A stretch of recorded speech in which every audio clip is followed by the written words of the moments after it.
Good morning. We can hear you clearly. Good, thank you. Can we start, Suzanne? My atomic clock says it's 9 o'clock. So welcome to everybody who's managed to connect in today. Again, we seem to have chosen the week that's going to be disrupted by load shedding, but by now I hope we've mostly got backup inverter systems that can keep us online for a longer period than previously. Also, I know it's a very difficult time of the year for academics with end of the year closeouts, but please do feel free to enter and exit the sessions as you are able to.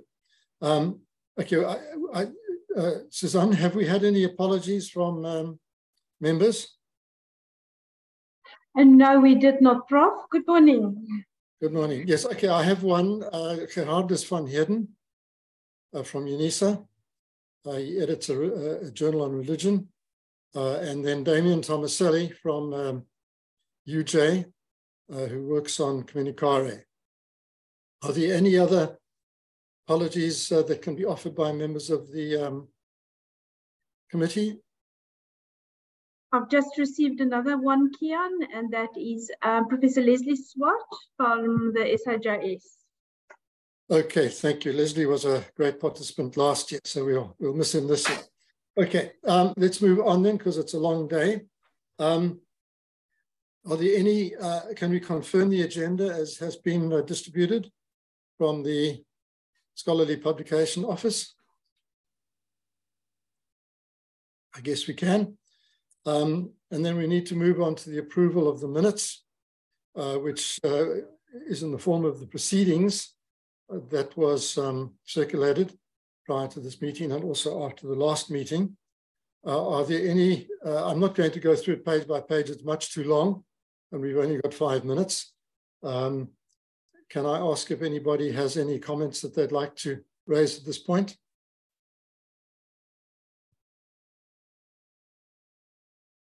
Okay, I guess silence is golden in this instance.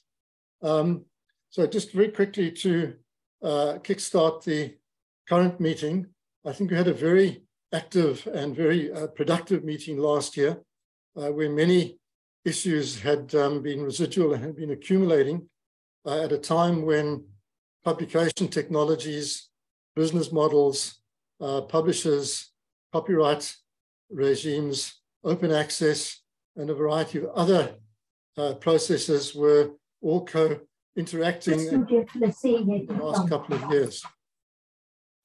And amongst these were, of course, the definition of a South African journal, which we discussed.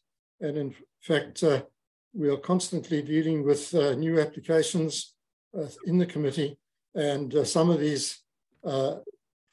applications seem not to be coming from South African journals. So that particular discussion of what is a South African journal and what journals then qualify for consideration for accreditation is becoming increasingly important.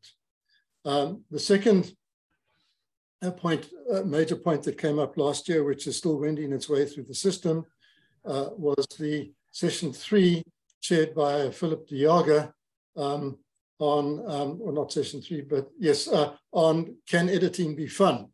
That particular item, which we will be reporting back again, really has morphed into a discussion about the role that editors play in the academic value chain and the lack of recognition accorded editors by our institutions on that work. Everybody is encouraged to publish. Nobody is encouraged to edit or become a peer reviewer. Without those two functions, the entire system collapses. And so that particular committee, led by Philip, has been working on a document to be presented later to persuade our universities to include editing and peer reviewing in our performance management contracts, rather than just pretending that these things do not happen and in fact get in the way.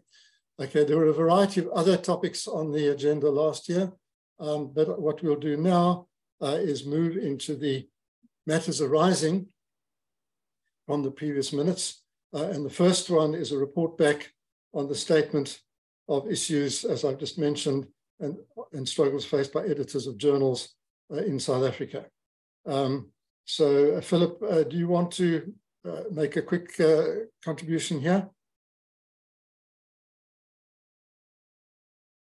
Are you with us, Philip?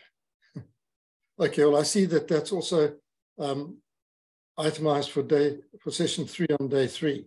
So we'll come back to that in due course. But I think since we have a little bit of time now, I just want to request editors who are participating in this meeting to really send us their experiences. Because if we can accumulate a document of your experiences, your feelings, your suggestions, then we can really take this forward with much more momentum than is the case at the moment. What I did last year from my short presentation to the ASSAf NSEF was to elaborate that short statement into a longer essay that was recently published in Tijdschrift vir Letterkunde, and I'll ask the Secretariat to circulate that article to all editors because it could be the launch pad for a much longer response, and in fact more responses to try to work with our university administrations in taking the roles that we play much more seriously, as I have indicated. And unless we do that, we keep up the pressure and we keep reminding our administrators about the crucial role of editors, publishers, publications, and peer reviewers in the entire value chain, they simply reduce the whole matter to a D-head balance sheet, which seems to be increasing and intensifying in recent days, rather than us sitting back and reflecting on why publish, where publish, and what is the impact, and how does one measure that in terms of performance management processes. So I don't know if anybody wants to make some comments now regarding that particular item. We have a few minutes.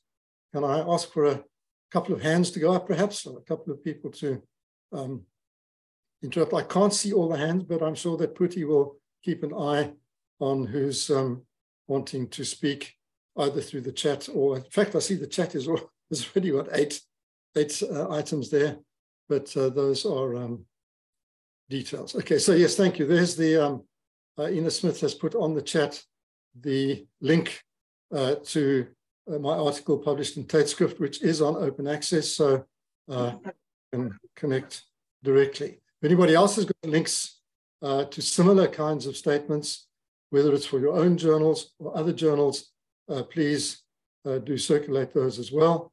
In fact, the issues that we're facing are repeated across the world. Editors are being discouraged from being editors by the universities, rather publish, say, the administrators, in which case we might ask who edits and what is the consequence of that reluctance. Okay, so please feel free to populate the chat with further links and points that you want to make, and we'll compile all these statements into a document which we will include in the proceedings after the meeting. All right, so if nobody really wants to speak, I guess it's a bit early. Yeah. Yes? Yeah. Sorry to interrupt. I'm so scared that you're moving on to the next issue. And okay. Christa Reichenbach has her hand raised. Thank you. Oh, good. Thank you. Christa, yes, please speak. Okay, and thank you for the opportunity. And good morning to everybody. I just want to ask, it's quite a losing battle we fight if we do it on an individual basis, because you need to convince your faculty first, and it's very rarely that the faculty or your group would go to faculty management to take it up with them. Isn't this something that ASSAf could drive to help the editors at the different institutions?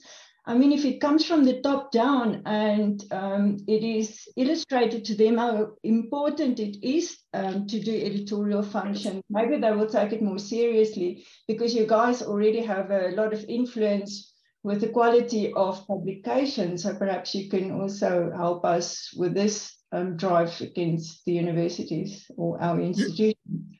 Yes, this is precisely what the committee has been doing over the past year, led by Philip. And there will be a report back, I think it's tomorrow, by Philip on that initiative. And I absolutely agree, we have to make this an institutional ASSAf project in order to appeal to our universities. But my sense of the way that things work is that ASSAf does fantastic work on many fronts, particularly with regard to publication practices, procedures, peer reviewing, editing, best practices, etc., and that these items go up on a website and they get circulated to the research offices at universities where they die. It really is up to every single one of us as an editor and our co-editors and our managing editors and anybody who's associated with the university to work through ASSAf and circulate the documents produced by ASSAf, including, for example, the paper that's just been circulated or linked to the Tijdschrift for Letterkunde, to our deans, our vice deans of research, to research officers, and even to vice chancellors. Okay, I don't think we do that enough. We simply go away and we get, we get overloaded with other things that have been building up while we've been at this meeting. We need to send these documents and make sure that they get to the documents, put them on the agendas of your faculty boards and school meetings, get them discussed right down to the lowest level and then upwards through the university so that there's a kind of pincer movement going on. Otherwise, the documents, as relevant and as necessary as they are, I think simply fail to get traction in our universities, which are dealing with so many problems so often. But it's up to us to work individually and through ASSAf and through our disciplinary associations also to make sure that these debates are getting through to the administrators. The administrators are not necessarily authors, they're not necessarily editors, so they don't really on a day-to-day basis understand what we're actually having to deal with and having to fight a rearguard battle that should actually be at the forefront of any academic activity. Maybe I can ask Suzanne, what kind of information comes through to your office, the SPU, on these kinds of issues? Thank you, Kian. Yes, I think we get often complaints from editors not being recognized sufficiently, etc. So I think that's actually a very big problem and quite a frustration for not being supported by these sort of administrations of the institutions. But I think the statement that we are busy drafting is actually in the right direction, is just to make research administrators actually aware of this continuous sort of battle from editors and to be recognized for the efforts that they do. I think the Committee on Scholarly Publications is the right forum to put it through. On various levels, I think we do have the ears and sort of being sort of a trusted sort of body that puts through these things. So I really want to encourage editors to make us aware if there are anything else apart and above of the statement that we really have to get out very soon, actually. Yes, thank you. And I think I need to point out that the Committee of Scholarly Publication Committee is literally a year-round operation. That committee meets maybe once or twice a year, but in between, the committee is organizing the National Book Publishers Forum, which is Scholarly Book Publishers Forum, which is discussing similar issues. This particular gathering of journal editors discussing similar issues. The main committee is discussing the same issues. So we're on the job the whole time, but we do need, I think, to get much more effective comment back from the membership. A number of editors do write to me particularly very often after these meetings or after I've sent them an off-print of an article that I or somebody else has written on these issues, and they do write back, and I do accumulate the comments and then rework the article. So maybe the way to kickstart this as a kind of collective activity is to invite all the editors, no matter the disciplines, to have a look at my short essay in Tijdschrift and to send me by email comments that you think might be helpful, or to engage points that I've made, to question, criticize, add, elaborate, whatever. And then we can start building and accumulating a set of experiences that we can recycle regularly through these meetings and develop our arguments into more than from just an essay, but into perhaps even a book that might be published through ASSAf, and really put ourselves on the agenda that way. Kian, if I am allowed to just hop in here, we have another hand raised by Wadasango Newman. If he can please just unmute himself and yeah, it has been up for a while, and you know it was tired now. No, I just wanted clarity. During registration, we were told that you either attend day 1 or day 2. But when I looked at the program for today and program for tomorrow, they are quite different. Wadasanga, you're invited to both days. I'm not sure. Absolutely. Yes, one must just actually tick the boxes. There is a drop-down box that says both. But yes, of course, you can register for both. So maybe just have a look. I think the same link will apply that applies to today will also apply tomorrow. So just link in tomorrow with exactly the same link, and you'll be able to join the conversations then. Thank you. Yes, but my issue is some of the items that are going to be discussed tomorrow, they are not going to be discussed today. No, the program runs over 2 days. So it's not a repetition of each day. So today there's one set of themes being discussed, and tomorrow is then a second set of other themes being discussed. So they're not in duplication of each other. They are different. But you're welcome to use the same link. Thank you, Phil. Okay, then. Thank you.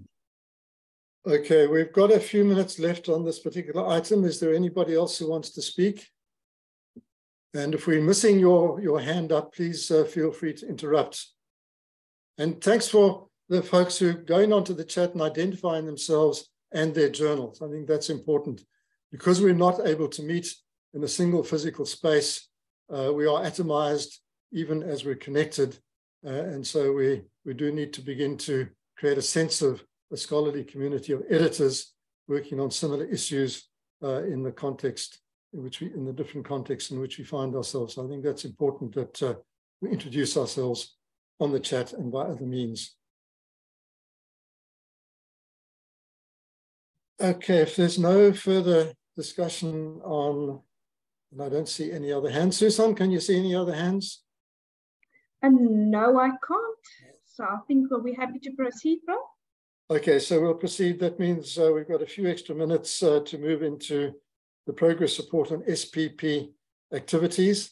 And this is led by Susan Felsman and her extraordinarily busy and efficient and effective team that manage publication activities on behalf of ASSAf throughout the year and sometimes over the weekends also.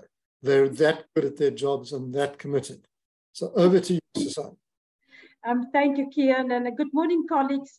I'm absolutely delighted to see already 81 participants registering and linking into this two-day conference that we're holding. I must say, when we started to organize the conference, we did ask whether you want to meet physically, but I think editors and people out there are still very ambivalent towards what should they do. Should they actually fly up and come and meet us up here? But it's okay. We did try our best to at least facilitate a physical meeting, but I'm sure next year we'll do this again and we will ask again. And I do realize it's a very bad time of the year and I do apologize. It has been a crazy year of multiple reasons. We just had to really just continue with what we are doing and to make sure that we actually deliver to our key performance areas as such. So it has been quite hectic, as I'm quite sure your desks have been quite hectic as well. But thank you very much for joining us. I'm seeing a lot of old names and I'm seeing a lot of new names. And that's great just to see that this community is still very active. Sorry, and now my slides don't want to advance. Let me just see what is going on. Oh, goodness. Susan, try the keyboard and the arrows on the keyboard. I'm trying the arrows off the keyboard. Oh, no. Okay, what I'm going to do, I'm just going to stop share and then I'm going to share again. I'm so sorry to do this. This doesn't happen often, but it's definitely happening now. So just give me a moment. Sorry about that.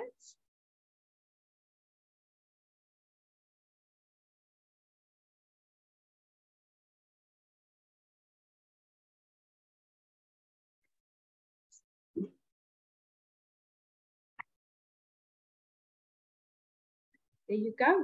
Thank you. That did the trick. So colleagues, yes, this is the Scholarly Publishing Program team. We are 10 members strong in this team. We do all kinds of work in this team, running from the South African Journal of Science, the CLO South Africa platform, the peer reviewing, some statistical support, just some new developments support in this program. But you will be made aware of the spread of what we're actually doing within the Scholarly Publishing Program. You can see that there's a vacancy under the Quest magazine, and we'll talk a little bit about that a little bit later, just to give you some contextualization there. I think it's very important for us to remind ourselves, what is the scholarly publishing doing and why should it exist? I must say, this is quite a controversial program, I think, in the National System of Innovation. We get queries and criticism and a lot of questions often as to why ASSAf and why the scholarly publishing program.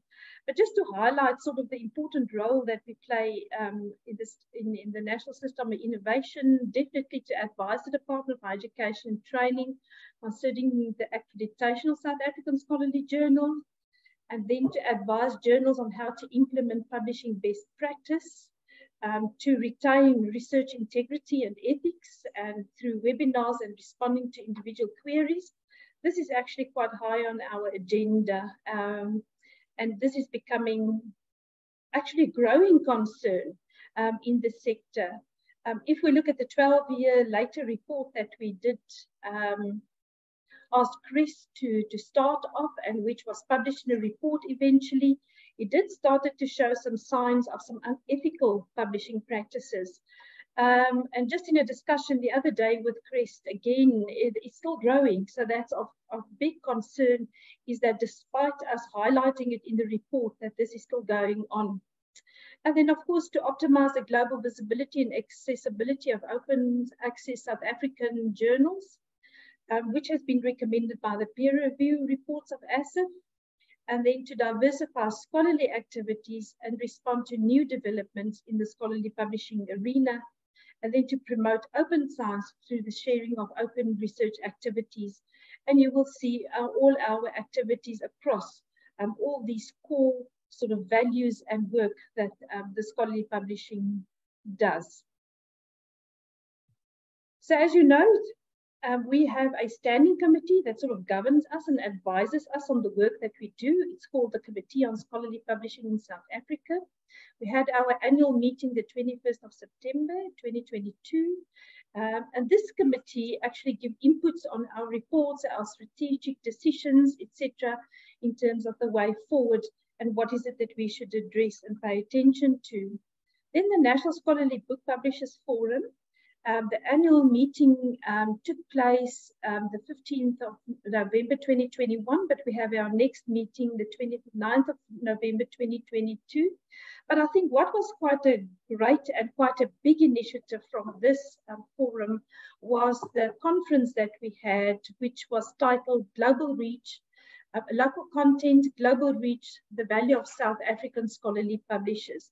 I must say that in this year, the National Scholarly Book Publishers Forum has showed great advancement towards some projects and some issues that need to be dealt with, especially in the scholarly book publishing arena. There's quite a lot going on, and we need to raise the profile of the importance of scholarly book publishing in South Africa once again. And I'm really very pleased as to what's happening in this group and what we're envisaging in going forward. We still have the best practice for peer review scholarly books. It is in the process to being revised, as this is a very important principle when evaluating the books for accreditation through the Department of Higher Education and Training. So we will work again and finalize that early next year. The National Scholarly Editors Forum, this is what you'll be attending to today and tomorrow. Our last meeting was the 10th and 11th of November 2021. Again, we do have a code of best practice in scholarly journal publishing, editing, and peer review. What we have done internally in the scholarly publishing program is to evaluate, is to take all the peer review reports that have been conducted of all the journals we have evaluated so far, and to analyze the recommendations being made in the peer review reports. And it is still found that a majority of the journals in South Africa still not adheres to the code of best practice in scholarly journal publishing. And that is, again, of very big concern to us. What we also noticed is that in our current code of best practice is that the challenges that South Africa is facing in terms of diversity is not properly addressed, not even in our code, but not even through our journals. So going into the next year, we will constitute a panel whereby we will again look at the code of best practice to reflect the situation in South Africa. And then renewed awareness will have to be raised because, as said in my discussions with CREST, unethical publishing practices is still a core problem at the heart of scholarly publishing. We have a scholarly publishing resources website. There's a whole mailing list on MailChimp. You sometimes do receive some communications from us, and of course a blog where we do showcase some new happenings in scholarly publishing. ASSAf has an extensive journal database. There are 322 journals on that database. We keep it up to date every year when the Department of Higher Education and Training releases their accredited journals for the year. We update and we look at all the new information that we have to include in that database.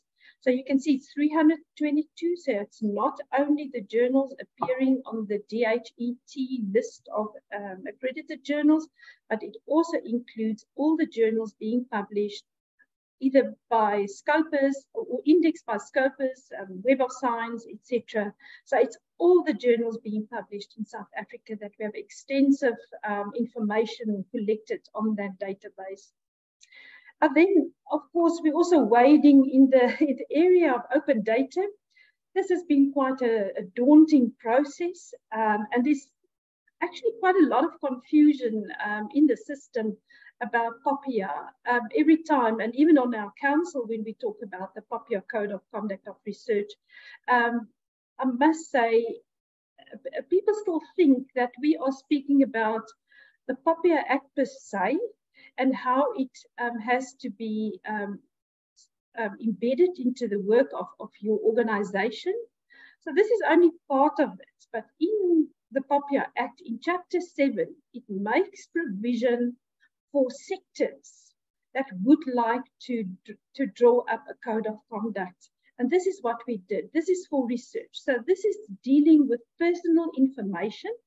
especially in the medical and the social sciences, humanities, where personal information is collected about participants, and how do you deal with that? And if you start sharing data, so this starts embarking on the road of open data, how do you share your data and the personal information? If so, and how, and can you? So I just want to make that distinction between what are we busy right here. It has been almost a 2-year process. We're right at the end of it now. We are preparing our submittance to the information regulator, and that alone is a massive process, etc. And it takes about 3 to 4 months before the information regulator actually approves or not approves the code of conduct. So there's still a long way ahead, but it certainly has been a very exciting process and a very steep learning curve for us all. The scholarly publishing is now reaching its end of its peer review of subject grouped journals, which bring us then to the next phase of peer reviewing of scholarly journals. So we have already evaluated 274 journals. We have published 13 peer reviews to date. We are busy with the last one in the cycle, and we hope that it will be published before the end of March next year. So this is quite critical in sort of the history of the scholarly publishing program, because this was quite a core project of what we embarked on in 2007, 8 and 9 under the guidance of Professor Wieland Gierwes, and it's now 12, 13 years down the line. But I think this is quite exciting.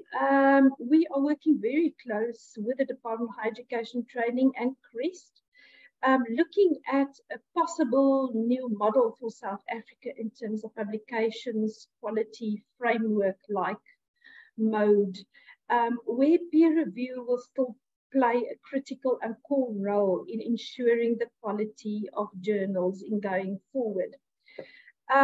So in the meantime, we will mobilize internally some new panels where we will discuss the peer review process. I think we've learned a lot. There are many holes we can poke into it. I must say editors did get quite frustrated with us over the years, but I think overall it certainly has raised the profile of scholarly journals in South Africa.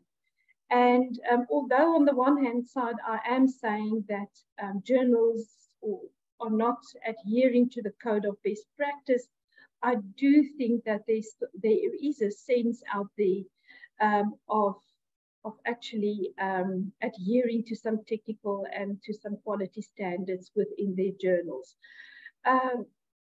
So therefore, I think it's very important that we do continue with this process, but under a new sort of mandate and methodology, maybe, but the principle of peer reviewing of scholarly journals, I think that will still be retained in all the work in going forward.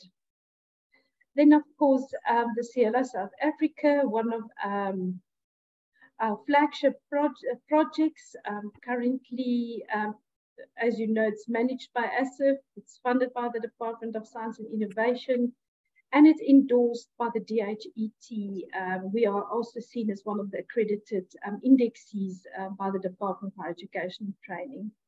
It has been a tough year for CLO South Africa. I think we went through a very major process, again, where funding is sort of questioned for this program, but I think we've reached a stage now between the Department of Higher Education and Training and the Department of Science and Innovation to recognize it as a national asset, and that as such, it must be treated as that and not be questioned as we go along in the years. But I think we've got renewed energy in this project, and that we are continuing it with its full steam with full commitment now from DHET and DSI. As you know, that the CLO Citation Index is a index that functions, inter-exchange with the Web of Science core collection. And that is quite important, and we can see that those journals are really actually climbing the ladder, so to speak, in terms of their visibility, accessibility, and creating a higher factor over the years. And I think that is important. Yeah, you can have. Sorry, can Ronel listen? I see that you're not muted. Thank you. Right. So the Cielo team adds plus minus about 300 new articles on the platform per month. Currently, there are about 40,000 articles and 2,500 journal issues on the platform.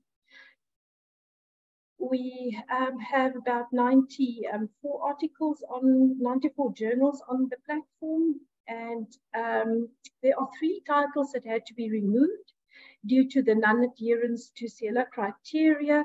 1 stopped publishing and 2 journals stopped publishing open access. But very interesting enough that one of these journals has reapplied for inclusion in Cielo South Africa. So we do see ebb and flows on the platform as well. But I do think that editors do see that there's advantages of being included in this platform. As you can see, our usage has just exploded. Up to date, 42 million page views, and then about 7.3 million page views per month, which is quite high for a small collection. And we are very proud to actually showcase that. And then, of course, COLISA journals. There are 14 open access Cielo South Africa journals that uses the ASSAf OJS platform. So all Cielo South Africa journals qualify to join COLISA journals in order to make use of the ASSAf OJS journal management software implementation. These journals are also doing very well, as a lot of standards are being pushed to them, and which they have to adhere to when being hosted on this particular platform. We have quite a sort of a new branch of responsibility in terms of science engagement. And that started because we have the Quest magazine also under this umbrella of scholarly publishing. So the Quest magazine is aimed at grade 10 to 12s. And then that just snowballed into something much bigger and much larger. Our 5-year strategic plan currently is sort of also spreading and reaching out to other programs within ASSAf as well. So we see our science engagement responsibility as being very far and broad within the academy, in alignment, of course, with SASTA, the NRF/SASTA, because they have a science engagement strategy as an overall governmental policy for entities and other institutions. So we are directly aligned with them, and that meant that we had to broaden our activities.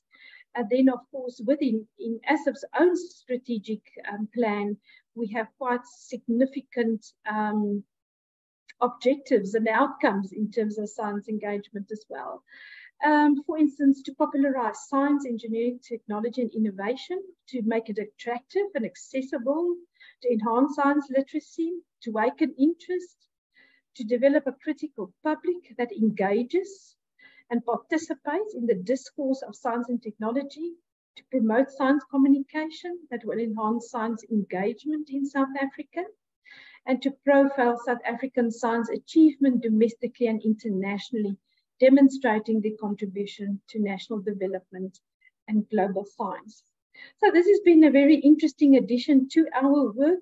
We are wading into the waters of science engagement, and we build the road as we go.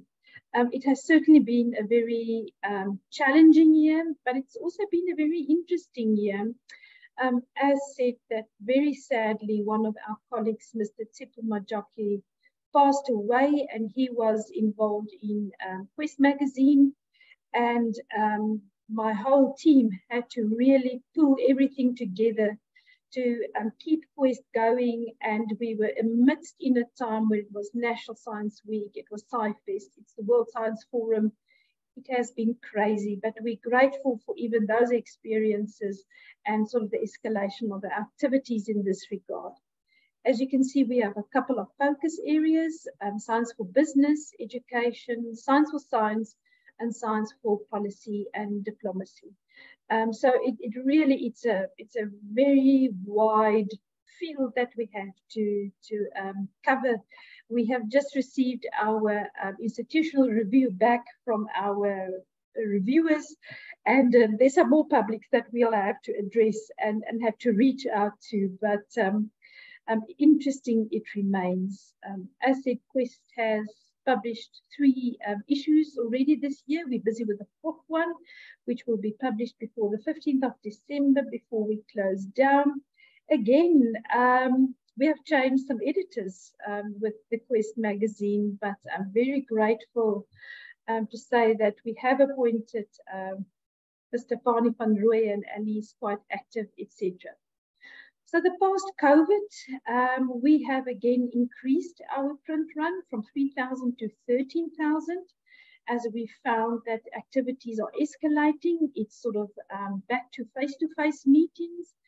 And that was quite a problem during COVID to actually distribute the Quest magazine.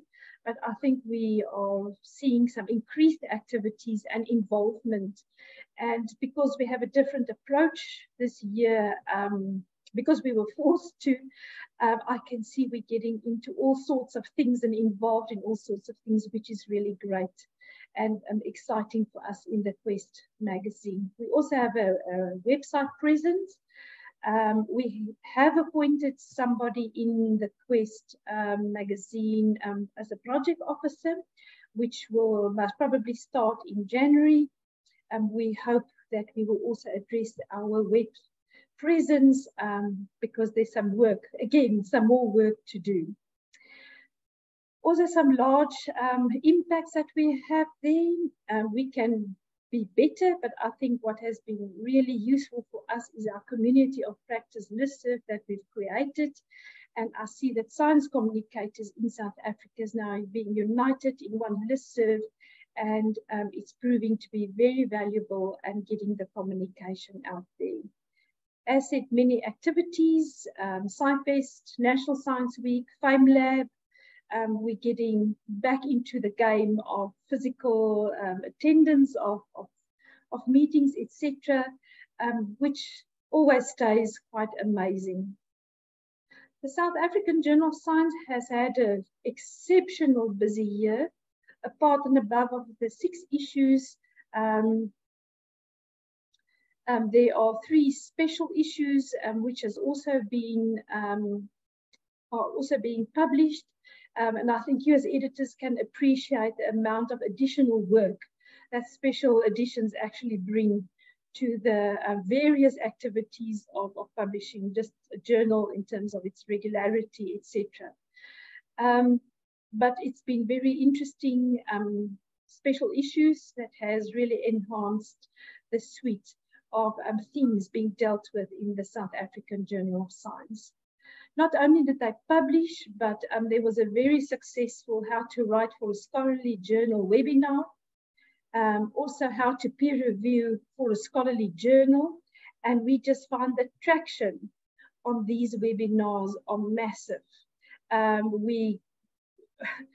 We attract about anything between 200, 600 participants per webinar. So you can just see, not just from South Africa, but from Africa as well. ASSAf will have a huge footprint at the World Science Forum, being a very small organization. We have 10 sessions at the World Science Forum, of which we are extremely grateful also to SIJS to have their session on promoting social justice through accessibility of language in science. So that's definitely going to be something also very interesting. We also put all our research outputs onto our institutional repository. And this is also growing in such a matter. We actually have to upgrade our software. We are starting to have some problems in the background. documents not opening, etc. You can already see 170,000 downloads is quite big. So again, a very small collection actually, 205 items, but over a 13-year period, it is still actually little in comparison with universities, institutional repositories. Then our African Scientist Directory, and I want to call upon you, if you have not registered on this African Scientist Directory, please do so. We are always looking for some more people to apply to be included in this. We find that, again, it gets a lot of traction. It's African, so it runs across Africa, but it's very useful and it's open, it's free. You can do a search right now. If you're looking perhaps for peer reviewers in particular fields, this is a database that you can consult and see who are those specialists out there. Maybe it's not a bad go-to when you are starting to struggle with some peer reviewing. You can again see there's a spread of disciplines and age. It's actually very interesting to start interrogating the statistics. 40% is life sciences and biomedicine profiles registered, with the smallest one on project management. And then the age group also is starting to get very interesting. We even have an 80 and above, and you can see it's a very thin blue stripe there on our graph right there, but otherwise still most of the experts are in the 51 to 60 categories age group, but one can see that there's a shift in research expertise out there. And then the portal for open science, our involvement in Open for Climate Justice. We've made a couple of presentations right there. And we are also the node representatives for the International Year of Basic Sciences, which will end next year. And then, of course, the World Science Forum, of which I've spoken about. We have been involved in many webinar series, and we have an extensive list already for 2023, which we have to finalize. You can see it's mainly on apart and above of all the operational issues, quite a lot of strategic documentation that we have to put out there to address and to put the scholarly publishing on the next level. I want to thank you for your time and your patience, and I really want to say a word of thanks to my staff who has, you can see the spread and sort of the commitment I have from them. To our CSPISA, to our chairperson that leads us ahead, Kian Kamasidi, National Scholarly Book Publishers Forum, and all our other standing committees. I thank you very much. Thank you, Kian. Well, thank you, Susan. Very dense set of activities you've got there. We've got about 10 minutes for discussion. Who wants to start? While we're waiting for you to make up your mind, let me just extract a few points from Susan's talk. Firstly, while everybody who edits a journal may be a member of ASSAf, we do like to involve people in terms of their expertise, particularly through the publication committees and fora.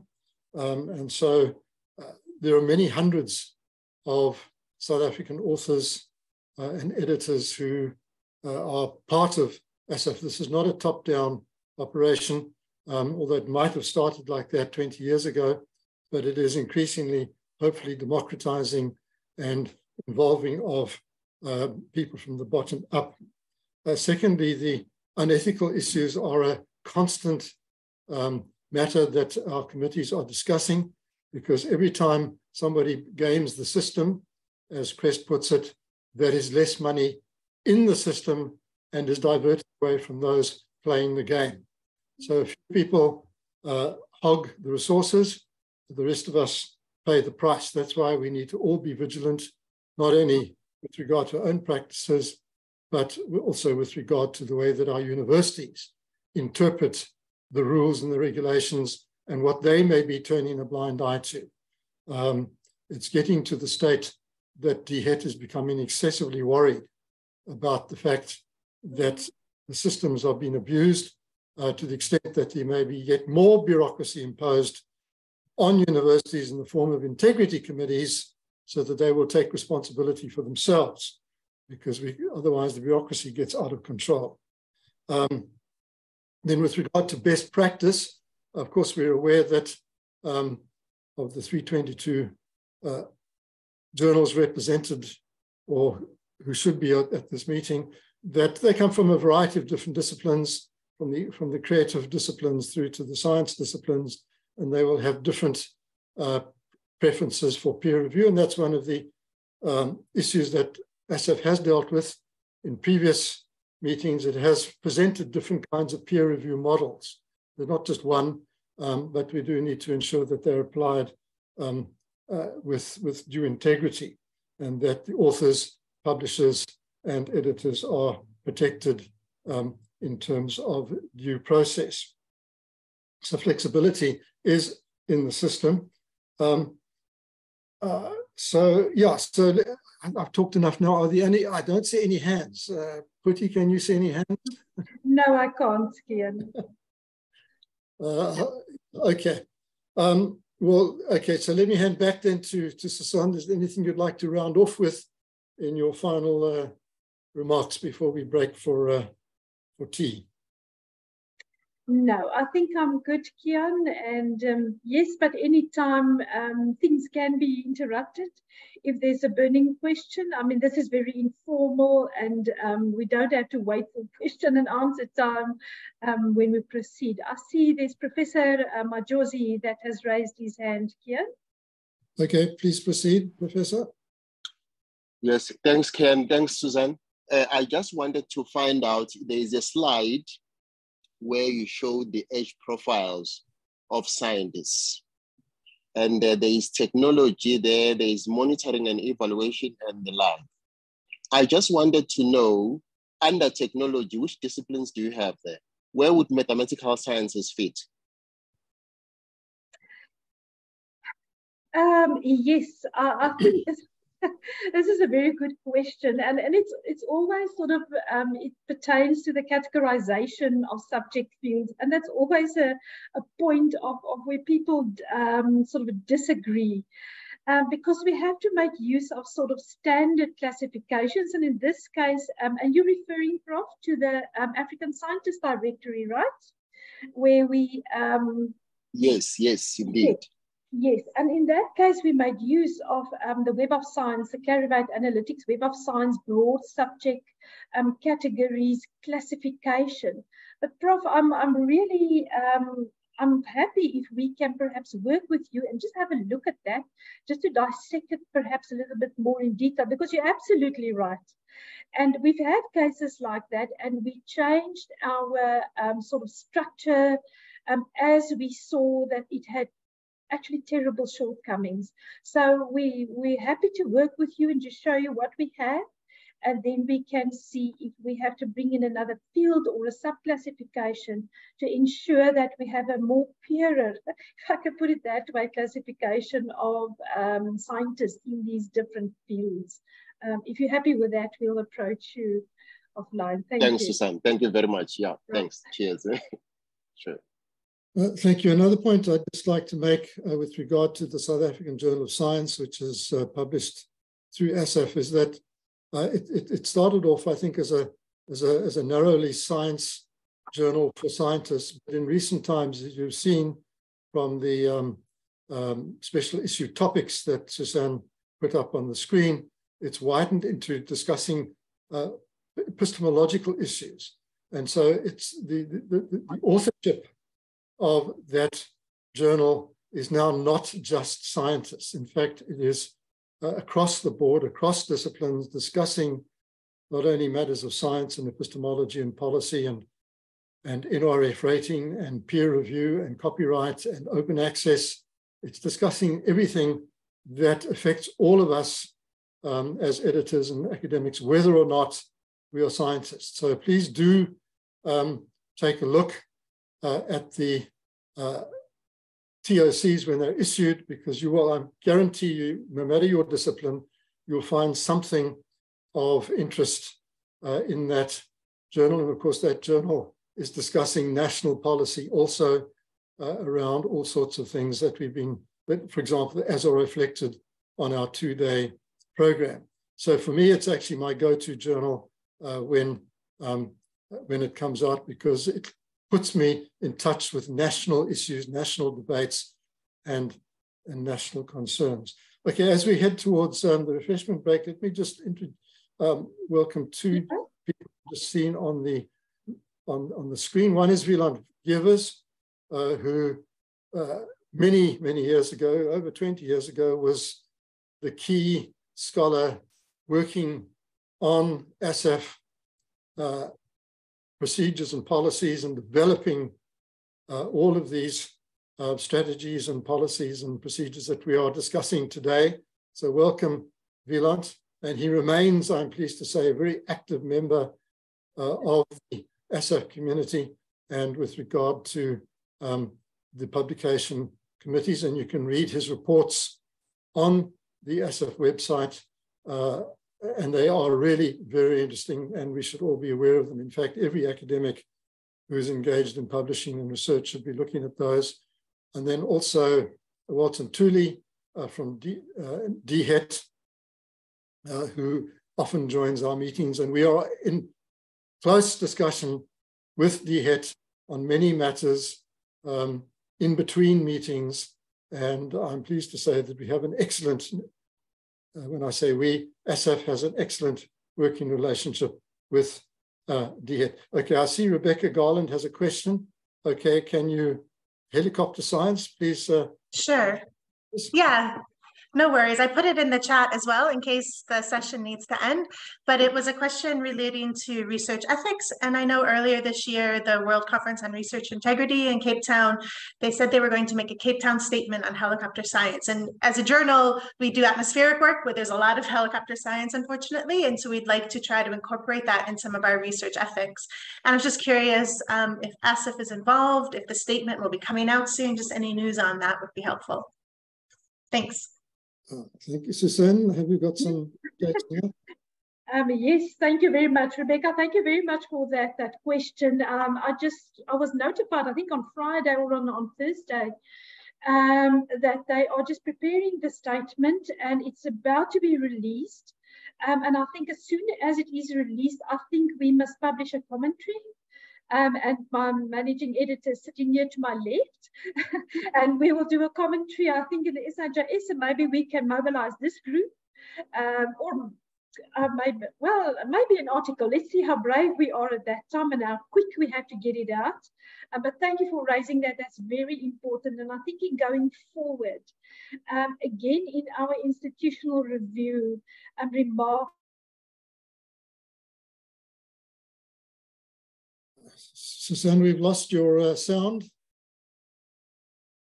Okay, well, we can come back to that point in due course. I think we've now about to hit 10 o'clock. So let's do take the 15-minute break and please be back at 10:15. Thank you.